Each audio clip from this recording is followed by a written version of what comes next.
கத்தோலிக்கர்கள் மேரிய கடவுளாவே கும்பிடுறாங்க அப்படின்னு புராட்டஸ்டன்ட்டுகள் புகையிறாங்க. அதே போல அன்னை மரியா பாவமில்லாமல் பிறந்தார் என்று கத்தோலிக்கர்கள் சொல்வதையும் அவங்களால சகிச்சுக்கவே முடியல. ஆனா தங்களுடைய இந்த இரண்டு கோபங்களுக்கும் இடையில இருக்கிற மடத்தனமான முரண்பாடு கூட புராட்டஸ்டன்ட்டுகளுக்கு புரியறதே கிடையாது. இயேசுவும் பாவமில்லாமல் தான் பிறந்தார் என்பதையே கண்டுக்காத அதே திருச்சபை அன்னை மரியா பாவமில்லாமல் பிறந்தார் என நம்ப வேண்டும் என்று ஒரு கத்தோலிக்கனுக்கு நிபந்தனையே விதிக்குது. ஏன்னா கடவுள் பாவமில்லாமல் பிறந்தார் என நம்பு என்று ஒரு கத்தோலிக்கனுக்கு சொல்லவே தேவையில்லை. அப்படின்னா அன்னை மரியா பாவமில்லாமல் பிறந்தார் என்று சொல்லும் போதே கத்தோலிக்கர்கள் அவங்கள கடவுளா பார்க்காம ஒரு மனுஷியாகத்தான் பார்க்கிறார்கள் என்றுதானே அர்த்தம். அதே போல இயேசுவை புனித இயேசு என்று எந்த கத்தோலிக்கனாவது சொல்றானா?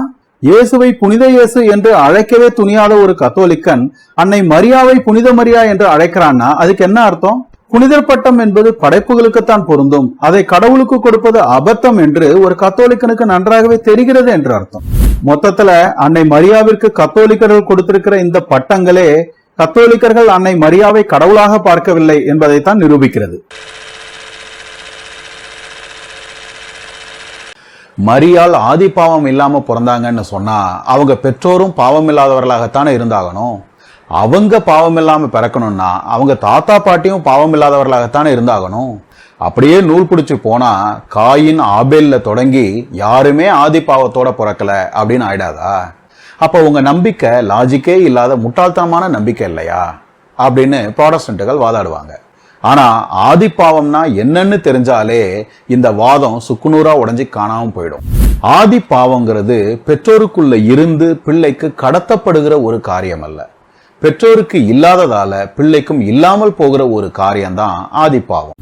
ஒரு ஏழையின் பிள்ளை ஏழையாத்தான் பிறக்கிறான். ஆனா ஏழ்மை என்கிற ஒரு மர்மமான பொருள் அவனோட பெற்றோருக்குள்ள இருந்து இவனுக்கு கடத்தப்பட்டதாலதான் அவன் ஏழை ஆகிறானா? செல்வம் இல்லாத பெற்றோருக்கு பிறந்ததால இவனும் செல்வம் இல்லாதவனா பிறக்கிறான். அவன் ஏழையா பிறந்தான்னு சொல்வதற்கு அதுதான் அர்த்தம். அதே போல ஆதாமும் ஏவாளும் பாவம் செய்து இறைவனோடு இருந்த ஒரு பரிபூரணமான ஐக்கியத்தை, அதாவது ஆதி நீதியை இழந்து போனாங்க. அவங்களோட சந்ததிகளான நாமும் அந்த ஐக்கியத்தை, அந்த ஆதி நீதியை இழந்தவங்களாகவே பிறக்கிறோம். நாம பாவிகளா பிறக்கிறோம்னு சொல்வதற்கு இதுதான் அர்த்தம். இதுக்கு இன்னொரு பேர் தான் ஆதி பாவம். ஒரு ஏழை குடும்பத்துல பிறக்க போகும் ஒரு குழந்தைக்கு ஒருத்தர் பல கோடி ரூபாய் மதிப்புள்ள சொத்துக்களை எழுதி வச்சா அந்த ஏழைக்கு பிறக்கும் குழந்தை பிறக்கும் போதே கோடீஸ்வரனா பிறக்க முடியும் தானே? அதே போலதான் ஆதி நீதி இல்லாத பெற்றோருக்கு அன்னை மரியா பிறந்தாலும் இறைவன் அவங்க கருவாகும் போதே ஆதி நீதியை அருளியதால அவங்க பாவம் இல்லாம பிறந்தாங்க அப்படின்னு சொல்றோம்.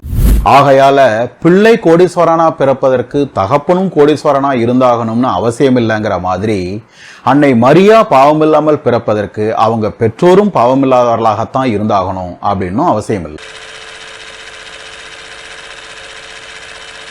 இயேசுவுக்கு சகோதரர்கள் இருந்தாங்க என்று பைபிள் சொல்லும் போது மரியாள் எப்படி நித்திய கன்னியாக இருக்க முடியும் என்று புராட்டஸ்டன்ட்டுகள் கேட்கிறாங்க. ஆனா அந்த சகோதரர்கள் எல்லாம் அன்னை மரியாவிற்கு பிறந்தவர்கள் அல்ல. 2ஆம் நூற்றாண்டில் எழுதப்பட்ட யாக்கோபின் சுவிசேஷம் சொல்லுவது போல அவர்கள் யோசேப்பின் முதல் மனைவிக்கு பிறந்தவர்களாகவோ அல்லது இயேசுவிற்கு ஒன்றுவிட்ட சகோதரர்களாகவோ இருந்தாகணும். சுருக்கமா சொன்னா இயேசுவினுடைய பங்காளிகளை தான் பைபிள் சகோதரர்கள் என்று சொல்லுகிறது என்பதுதான் கத்தோலிக்கர்களுடைய பதில். ஆனா இதெல்லாம் சுத்தமான உருட்டுங்க. அது எப்படி பங்காளிகளை போய் பைபிள் சகோதரர்கள் என்று சொல்லும் என்று புராட்டஸ்டன்ட்டுகள் கேட்கிறாங்க. இவங்க கிட்ட எனக்கு ஒரு கேள்வி இருக்கு. அது என்னன்னா, இயேசுவினுடைய தகப்பனாராகிய யோசேப்பின் அப்பா பெயர் யாக்கோபு என்று மத்தேயுவின் சுவிசேஷம் சொல்லுது. ஆனா லூக்காவின் சுவிசேஷமோ யோசேப்பின் அப்பா பெயர் ஏலி என்று சொல்லுது. அப்ப இந்த ரெண்டுல எது உண்மை? யோசேப்பின் அப்பா பெயர் யாக்கோபா இல்ல ஏலியா? மத்தேயுவில் இருப்பது இயேசுவின் தந்தை வழி வம்ச வரலாறு, லூக்காவில் இருப்பதோ இயேசுவின் தாய் வழி வம்ச வரலாறு. அந்த தாய் வழி பட்டியலில் வரும் ஏலி உண்மையில் மரியாளினுடைய தகப்பன் தான். ஆனா ஆண் பிள்ளைகள் இல்லாதவர்களுக்கு மருமகன்களே வாரிசாக ஆவது ஒரு யூத வழக்கம். அந்த வழக்கத்தின்படிதான் யோசேப்பின் மாமனாரான ஏலி யோசேப்பின் தகப்பன் என்று சொல்லப்படுகிறார் என்று புராட்டஸ்டன்ட்டுகள் பதில் சொல்றாங்க. இந்த இடத்துல என்னுடைய கேள்வி என்னன்னா, மாமனாரத்தான் பைபிள் தகப்பன் என்கிறது என்பதையே நம்புற நீங்க பங்காளிகளைத்தான் பைபிள் சகோதரர்கள் என்கிறது என்பதை மட்டும் உருட்டு என்று சொல்வது எந்த ஒரு நியாயம்? மரியாள இயேசுவே மதிக்கல. அம்மானு கூப்பிட வேண்டிய இடத்துல கூட 2 தடவை ஸ்திரீன்னு தான் கூப்பிட்டார். எல்லாத்துக்கும் மேல அவரோட அம்மா வந்திருக்காங்கன்னு சீஷர்கள் சொன்னப்ப யார் எனக்கு அம்மா? தேவனுடைய சித்தத்தின்படி செய்கிறவன் தான் எனக்கு அம்மா அப்படின்னே சொல்லிட்டார். இயேசு மரியாதை ஒரு பொருட்டாவே எடுத்துக்கலன்னு இதுல இருந்தே தெரியலையா? அப்படி இருக்கும்போது மரியாதை தலைமையில தூக்கி வச்சுட்டு ஆடுறீங்களே, நீங்கெல்லாம் கிறிஸ்தவனுங்களா அப்படின்னு சில புராட்டஸ்டன்ட்டுகள் கொதிக்கிறாங்க. ஆனா இவங்க கிட்ட எனக்கு சில கேள்விகள் இருக்கு. முதல் கேள்வி, நீங்க வழிபடுறது இயேசுவத்தானா இல்ல இயேசுங்கிற பேர்ல ஏதாவது பிசாச வழிபடுறீங்களா? ஏன் கேக்குறேன்னா, எனக்கு தெரிஞ்ச இயேசு ஒரு கன்னி பெண்ணை தன்னோட மான மரியாதை எல்லாத்தையும் தியாகம் பண்ண சொல்லி யூஸ் பண்ணிட்டு வேலை முடிஞ்சதும் தூக்கி எறிகிற கேவலமான பிறவி இல்லை. ஆனா உங்க இயேசு அவ்வளவு கேவலமானவர் தான் நீங்க கூச்சமே படாம சொல்றத பார்த்தா, நாங்க வணங்குற அதே இயேசுவத்தான் நீங்களும் வணங்குறீங்களான்னு எனக்கு சந்தேகமா இருக்கு. அதனாலதான் கேக்குறேன், நீங்க இயேசுவத்தான் வழிபடுறீங்களா? ரெண்டாவது கேள்வி, ஸ்திரீயே எனக்கும் உனக்கும் என்னன்னு இயேசு கேட்டது மரியாவை அவமதிக்கிறதுக்காகத்தான்னு சொன்னா, பிறகு ஏன் மரியா கேட்டுக்கிட்ட அந்த அற்புதத்தை இயேசு நிறைவேற்றி கொடுத்தார்? அதுவும் இல்லாம ஸ்திரீயேங்கிற வார்த்தை அவமதிப்புன்னு சொன்னா மரியா அதுக்கப்புறம் வாய மூடிட்டு போய் உட்காந்துட்டாங்க அப்படின்னு இருந்திருக்கணும். ஆனா அங்க என்ன நடந்துச்சு? மரியா நேரா வேலைக்காரங்க கிட்ட போய் என்ன செய்யணும்னு அவர் இப்ப சொல்லுவாரு, அதே மாதிரி செய்யுங்கன்னு சொல்றாங்க. இயேசுவும் போய் அந்த அற்புதத்தை நிறைவேற்றுறாரு. அதாவது வார்த்தையில மகன் அம்மாவை அவமதிச்சதா நமக்கு தோணுது. ஆனா அம்மா மகன் ரெண்டு பேரோட செயல்களையும் பார்த்தா அப்படி ஒண்ணு நடந்ததுக்கான சுவடே அங்க இல்ல. இப்ப என் கேள்வி என்னன்னா, 2000 வருஷத்துக்கு முன்னாடி ஒரு அந்நிய கலாச்சாரத்துல அந்நிய மொழியில ஒரு தாயும் மகனும் பேசிக்கிட்டத அவங்க செயலை வச்சு புரிஞ்சுக்கிறது சரியா இல்ல வெறும் வார்த்தைகளை மட்டும் வச்சு புரிஞ்சுக்கிறது சரியா? மூணாவது கேள்வி, ஸ்திரீயே எனக்கும் உனக்கும் என்னன்னு இயேசு கேட்டதுக்கு, இந்தாமா உனக்கு எனக்கு என்ன சம்பந்தம் அப்படிங்கறத அர்த்தமா? அதுதான் அர்த்தம்னு சொன்னா, பாதிக்கு பாதி ஆங்கில மொழிபெயர்ப்புகள்ல திராட்சரசம் திந்துட்டதா சொல்ற மரியா கிட்ட அதை பத்தி உங்களுக்கு எனக்கு என்ன, இதுக்கும் நமக்கு என்ன சம்பந்தம் அப்படின்னு இயேசு சொல்றதா போட்டிருக்கு. அது ஏன்? அதாவது ஆங்கில பைபிள்கள் படி பார்த்தா இந்த இடத்துல மரியாவுக்கும் தனக்கும் சம்பந்தம் இல்லைன்னு இயேசு சொல்லல, அந்த பிரச்சனைக்கும் அவங்க ரெண்டு பேருக்கும் சம்பந்தம் இல்லைன்னு சொல்றாரு. அதனாலதான் அந்த பிரச்சனையில தலையிடாம இருக்க என்னுடைய நேரம் இன்னும் வரலன்னு விளக்கமும் கொடுக்கிறாரு. கடைசி கேள்வி, யார் எனக்கு அம்மா? தேவனுடைய சித்தத்தின்படி செய்கிறவன் தான் எனக்கு அம்மா அப்படின்னு சொன்னதால இயேசு தன் தாயை மதிக்கவே இல்லைன்னு அர்த்தமா? அதுதான் அர்த்தம்னு சொன்னா, உன் தகப்பனையும் தாயையும் கனம் பண்ணுவாயாக அப்படிங்கிற கட்டளைய இயேசுவே மீறிட்டாருன்னு சொல்றீங்களா? மரிய வணக்கம் ஒரு அந்நிய தெய்வ வழிபாடு. வானராக்கினி என்று அழைக்கப்பட்ட பாபிலோனிய தெய்வமாகிய இஷ்டார் வழிபாடுதான் கத்தோலிக்கத்தில் மரிய வணக்கம் என்கிற பெயரில் புகுந்திருக்கிறது என்று சொல்லி கத்தோலிக்கர்களை மெல்லுவது புராட்டஸ்டன்ட்டுகளுக்கு ரொம்ப இன்பமான ஒரு பொழுதுபோக்கு. ஆனா இவங்க கிட்ட எனக்கு ஒரு கேள்வி இருக்கு. அது என்னன்னா, ஐசிஸ் என்கிற எகிப்திய பெண் தெய்வமும் அவளது மகனான ஹோரஸும் தான் கிறிஸ்தவத்தில் மரியாவாகவும் இயேசுவாகவும் ஆகியிருக்காங்கன்னு நாத்திகர்கள் சிலர் சொல்றாங்களே, அதை பத்தி உங்களுடைய கருத்து என்ன? அல்லது மித்ரா என்கிற பெர்ஷிய தெய்வத்தை தான் கிறிஸ்தவர்கள் இயேசு என்கிற பெயரில் வழிபடுறாங்கன்னு வேறு சில நாத்திகர்கள் சொல்றாங்களே, அதை பத்தி உங்களுடைய கருத்து என்ன? அதெல்லாம் மடத்தனமான கற்பனை. ஹோரஸுடனும் மித்ராவுடனும் இயேசுவுக்கு சில ஒற்றுமைகள் இருக்குங்கிறதாலேயே ஹோரஸும் மித்ராவும் தான் இயேசுவாக ஆனாங்கன்னு சொல்றது மடத்தனம் அப்படின்னு தானே நீங்க சொல்வீங்க? அப்படின்னா இஷ்டாருக்கும் புனித மரியாவிற்கும் பரலோக ராணி என்கிற ஒரே ஒரு பட்டப்பெயரில் ஒற்றுமை இருக்குங்கிறதுக்காக பாபிலோனிய இஷ்டார் தான் கத்தோலிக்கர்களின் மரியாவாக ஆனால்னு சொல்வது மட்டும் ரொம்ப அறிவாளித்தனமா? இதுக்கெல்லாம் நான் விளக்கம் சொல்ல விரும்பல. வரலாற்றின் விடியற்கால இருட்டில் தோன்றிய கிறிஸ்துவை அந்நிய தெய்வ காப்பின்னு சொல்றவங்களையே நீங்க மடையர்கள்னு சொல்வீங்கன்னா, வரலாற்றின் முற்பகல் வெளிச்சத்தில் மலர்ந்த மரிய வணக்கத்தை இஸ்டார் வழிபாடு என்று சொல்கிற உங்களை பைத்தியங்கள்னே சொல்லலாம் தானே? இல்ல இருட்டுல எரும மாட்டையே கண்டுபிடிச்சிட்டு பகல்ல பசுமாட்டை கூட கண்டுபிடிக்க முடியலன்னு சொல்ற உங்களை காரிய குருடர்கள்னே சொல்லலாம் தானே?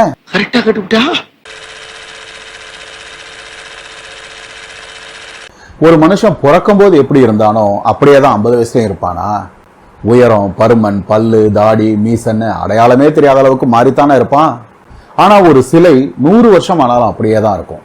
புராட்டஸ்டன்ட்டுகள் எதிர்பார்க்கிறது அப்படிப்பட்ட உயிரற்ற ஜடமான ஒரு சபையத்தான்.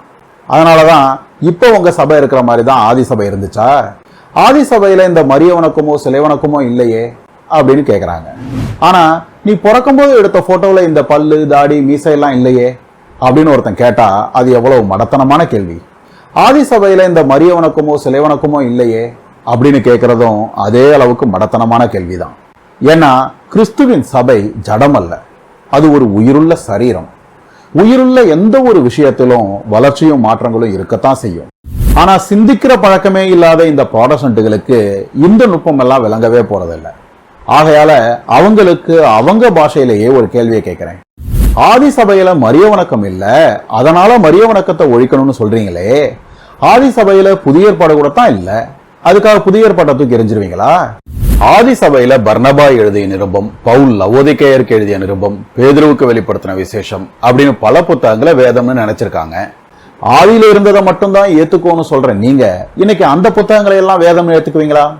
எப்படி 30-40 புத்தகங்கள்ல இருந்து 27 மட்டும் எடுத்து புதிய ஏற்பாடுங்கிற கோபுரத்தை கட்ட 350 வருஷங்கள் ஆனுச்சோ, அதே போல கிறிஸ்தவத்தின் அடிப்படை நம்பிக்கைகள்ல இருந்து மரிய வணக்கம், சிலை வணக்கம் போன்ற கோபுரங்கள் எழும்புறதுக்கும் 300-400 வருஷங்கள் ஆனுச்சு.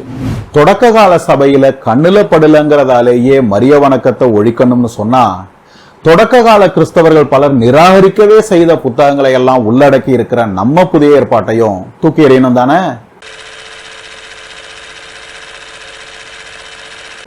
மரியாதை வணங்கணும், புனிதர்களை வணங்கணும் அப்படின்னு பைபிள்ல போட்டிருக்கா? அவங்க கிட்ட ஜெபிக்கணும், அவங்களுக்கு தேர் இழுக்கணும் அப்படின்னு பைபிள்ல போட்டிருக்கா? பைபிள்ல இல்லாத விஷயங்களை எல்லாம் துணிகரமா செய்யற நீங்க எந்த மூஞ்சியை வச்சுக்கிட்டு உங்க சபை தான் கிறிஸ்து உருவாக்கிய சபைன்னு சொல்லிக்கிறீங்க அப்படின்னு கேட்கிற புராட்டஸ்டன்ட்கள் கிட்ட எனக்கு சில கேள்விகள் இருக்கு. பைபிள்ல 66 புத்தகங்கள் தான் இருக்கணும்னு பைபிள்ல போட்டிருக்கா? இல்ல. எந்தெந்த புத்தகங்கள் எல்லாம் ஆவியானவரால் அருளப்பட்டவைன்னு பைபிள்ல லிஸ்ட் போட்டிருக்கா? இல்ல. அப்போஸ்தலர்களுக்கு பிறகு வெளிப்பாடுன்னு ஒன்னே இருக்காது அப்படின்னு பைபிள்ல போட்டிருக்கா? இல்ல. இதெல்லாம் பைபிள்ல போடலங்கிறதால நீங்க சும்மாவா இருந்தீங்க? நீங்களாவே முடிவு பண்ணிக்கல இதெல்லாம் தான் வேத வசனம், இத்தனை புத்தகங்கள் தான் பைபிள்ல இருக்கணும் அப்படின்னு நீங்களாவே முடிவு பண்ணிக்கல? இவ்வளவு பெரிய விஷயத்த உங்க இஷ்டத்துக்கு நீங்களாவே முடிவு பண்ணிருக்கீங்க. இது உங்களுக்கு துணிகரம் இல்ல.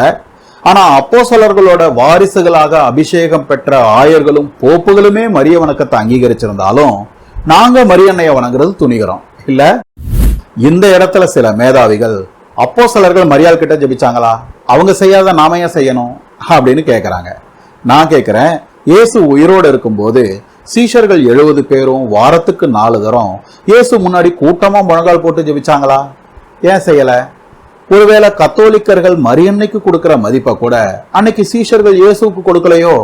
ஒருவேளை சீஷர்கள் மத்தியில ஒரு பாடசன்ட் இருந்து இயேசுவை முன்னாடி நிக்க வச்சு ஜெபிச்சா அது உருவ வழிபாடு ஆயிடாதான்னு கேட்டு அதனால சீஷர்கள் அப்படி ஜெபிக்கலையோ? இயேசு உயிரோட அவங்க கண்ணு முன்னாடி உழவும் போது இயேசு கிட்ட நாம ஜெபிக்கிற மாதிரியே தான் சீஷர்களும் ஜெபிச்சிருக்கணும் அப்படின்னு எந்த மடையனாவது எதிர்பார்ப்பானா? அப்ப மரியன்னை சீஷர்கள் மத்தியில உயிரோட இருக்கும் போது நாங்க மரியன்னை கிட்ட ஜெபிக்கிற மாதிரியே தான் சீஷர்களும் ஜெபிச்சிருக்கணும் அப்படின்னு எதிர்பார்க்கிறவங்க மட்டும் அறிவாளியா என்ன? எங்க கிட்ட இருந்து வர்ற கடிதங்களையும் வாழ்க்கை வரலாறுகளையும் தொகுத்து ஒரு புத்தகமா வச்சுக்கோங்க, அதுதான் உங்களுக்கு புதிய ஏற்பாடு அப்படின்னு அப்போஸ்தலர்கள் சொல்லவே இல்லை. இறை ஏவல், அப்போஸ்தல அதிகாரம் போன்ற மூல உபதேசங்கள்ல இருந்து 350 வருடங்களா பரிணமிச்சு பிறந்ததுதான் புதிய ஏற்பாடுங்கிற தொகுப்பு. அதே போல கன்னிப்பிறப்பு, ஆதிப்பாவம் போன்ற மூல உபதேசங்கள்ல இருந்து 400 வருடங்களா பரிணமிச்சு பிறந்ததுதான் மரிய வணக்கம். கிறிஸ்தவத்தின் மூல உபதேசங்களுக்கு புதிய ஏற்பாடு முதல் பிள்ளைனா மரிய வணக்கம் 2வது பிள்ளை. ஒருவேளை அப்போஸ்தலர்கள் சொல்லலங்கிறதாலேயே மரிய வணக்கத்தை தூக்கி எறியணும்னு சொன்னா அதே காரணத்துக்காக பைபிளையும் தான் தூக்கி எறியணும். செய்வீங்களா? அன்னை மரியாவை வணங்குறதால கத்தோலிக்கர்கள் கிறிஸ்துவ புறக்கணிக்கிறாங்கன்னு புராட்டஸ்டன்ட்களுக்கு ஒரு எரிச்சல் உண்டு. ஆனா ஆத்திரக்காரனுக்கு புத்தி மட்டு அப்படிங்கிற பழமொழிக்கு இவங்களை விட சரியான உதாரணம் இருக்க முடியுமான்னு தெரியல.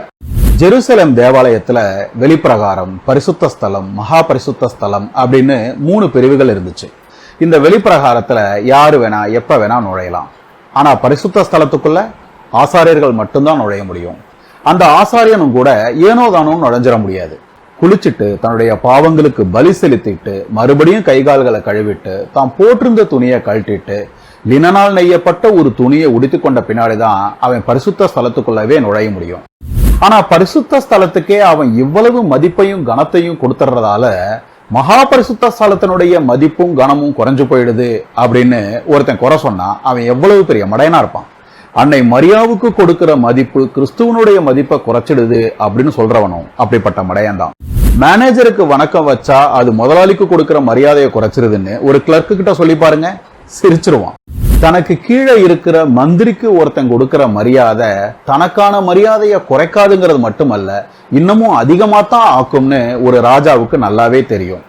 ஆனா இந்த எளிய உண்மை கூட கடவுளுக்கு தெரியாதுன்னு நினைக்கிற பித்துக்குளிகள் தான் புராட்டஸ்டன்ட்டுகள். இல்லைன்னா அன்னை மரியாவுக்கு நாம கொடுக்கிற மதிப்பை கடவுள் வெறுக்கிறாருன்னு சொல்லுவாங்களா? இந்த ஆத்திரக்கார கூட்டம் மரிய வணக்கத்தை எதிர்க்கும் போதெல்லாம் புனித மேக்சிமிலியன் கோல்ப் சொன்னதுதான் எனக்கு நினைவுக்கு வரும். அன்னை மரியாவை அளவுக்கு அதிகமா நேசிச்சிருவோமோன்னு நீங்க பயப்படவே தேவையில்லை. ஏன்னா இயேசு அவங்களை நேசிச்சதை விடவா நீங்க அதிகமா நேசிச்சிருவீங்க? நம்முடைய பாவங்களுக்காக மரித்தது இயேசுவா இல்ல மரியாளா? கடவுளுக்கும் மனுஷனுக்கும் மத்தியஸ்தர் இயேசுவா இல்ல மரியாளா? அப்படி இருக்கும்போது இயேசுவை விட்டுட்டு மரியாள் கிட்டவும் புனிதர்கள் கிட்டவும் ஜெபம் பண்றீங்களே, இது இயேசுவை அசிங்கப்படுத்துற வேலை இல்லையா? அப்படிங்கிறது புராட்டஸ்டன்ட்டுகள் முன்பின் யோசனையே இல்லாம கேட்கிற நூத்துக்கணக்கான கேள்விகள்ல ஒண்ணு. மரியாள் கிட்ட வேண்டவன் மரியாள் தான் மத்தியஸ்தர்னு ஆக்குறான், மரியாளுக்கு நீங்க கொடுக்கிற இடத்தை இயேசுவுக்குள்ள கொடுக்கணும் அப்படிங்கிறது இந்த மேதாவிகளோட வாதம். ஆனா எனக்கு என்ன கேள்வின்னா, நாங்க மரியன்னை கிட்ட எங்களுக்காக வேண்டிக் கொள்ளும் அப்படின்னு ஜெபிக்கிறோம். அன்னை மரியாவை வைக்கிற இடத்துல நாங்க இயேசுவைத்தான் வைக்கணும்னு சொன்னா, நாங்க இயேசு கிட்டவும் எங்களுக்காக வேண்டிக் கொள்ளும் இயேசுவே அப்படின்னு தான் ஜெபிக்கணும். ஆனா அதுதான் இயேசுவோட இடமா?